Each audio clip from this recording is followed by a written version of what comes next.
오늘 하나님의 말씀 29편 1절로 2절. 시편 29편 자체를 보면 다윗의 시라고 이제 돼 있어요. 그래서 이 시편 중에서 이제 가장 오래된 것이다.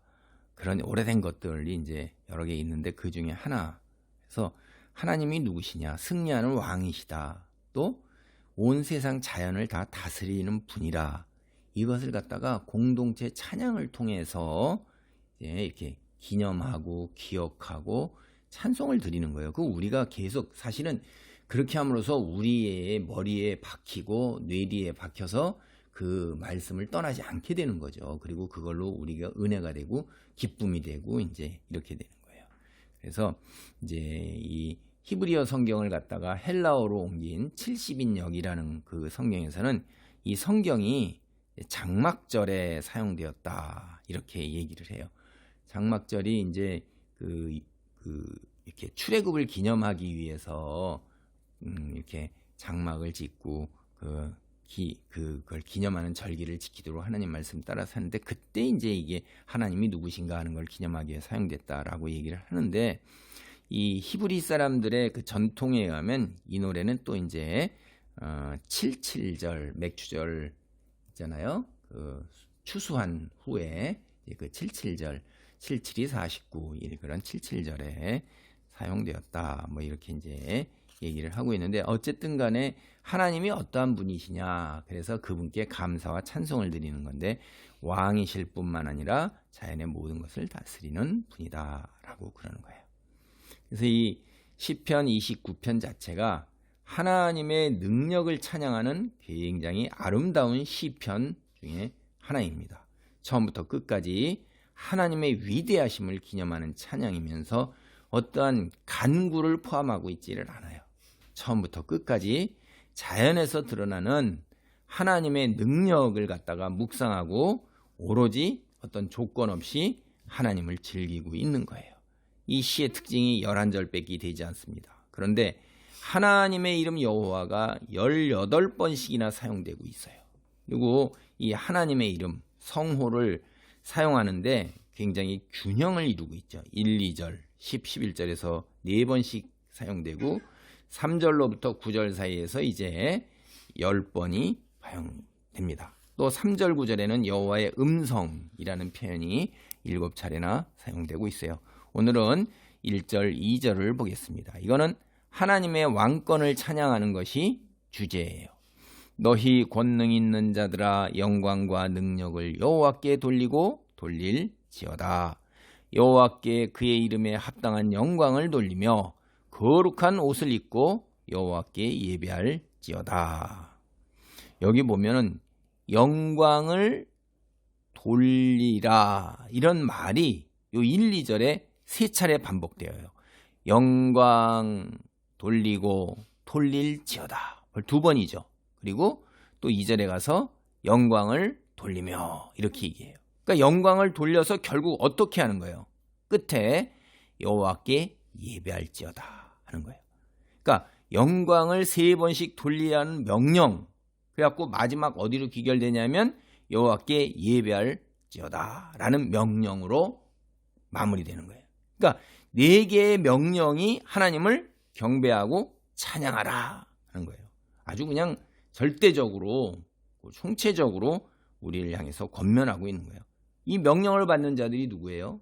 1절에 앞에 보면 너희 권능 있는 자들아 이렇게 돼요. 권능 있는 자가 누굴까요? 이거를 히브리 원문에 문자적으로 번역하면 신들의 아들들아 이런 거예요. 신들의 아들들. 여러분 우리가 역사를 배울 때 고대 왕들이나 이런 사람들이 다 자기를 뭐라고 표현했어요? 신의 아들이라고 그랬어요. 그리고 실제로 그런 의식을 가지고 살았어요. 자기네들은.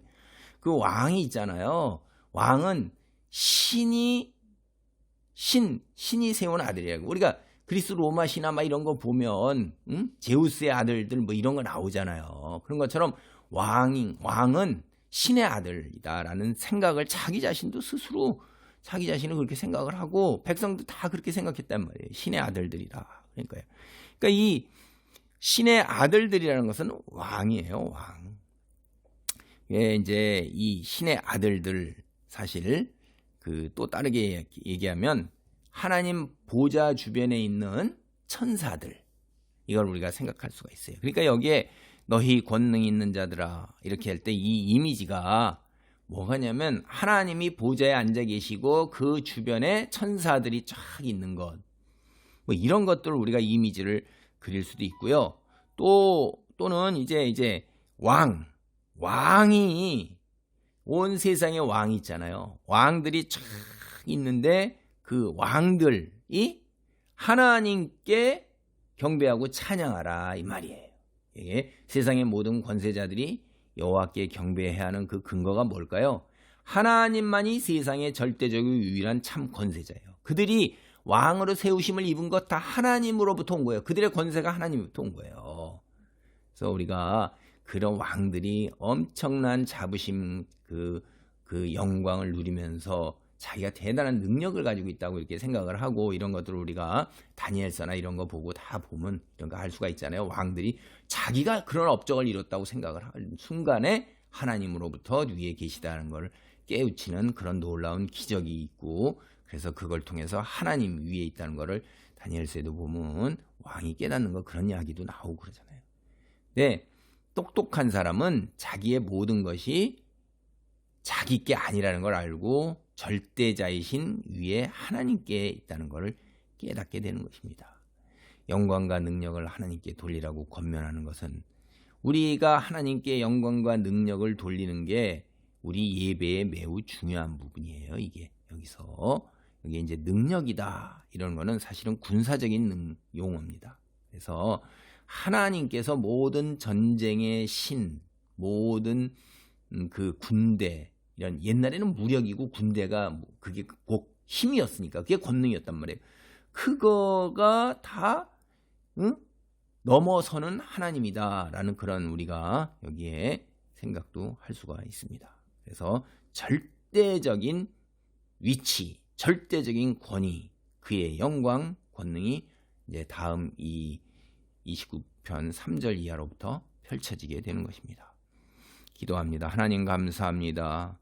우리가 하나님의 백성, 또 때로 하나님을 믿는 자들 시장에서는 신의 아들이라고 부릅니다.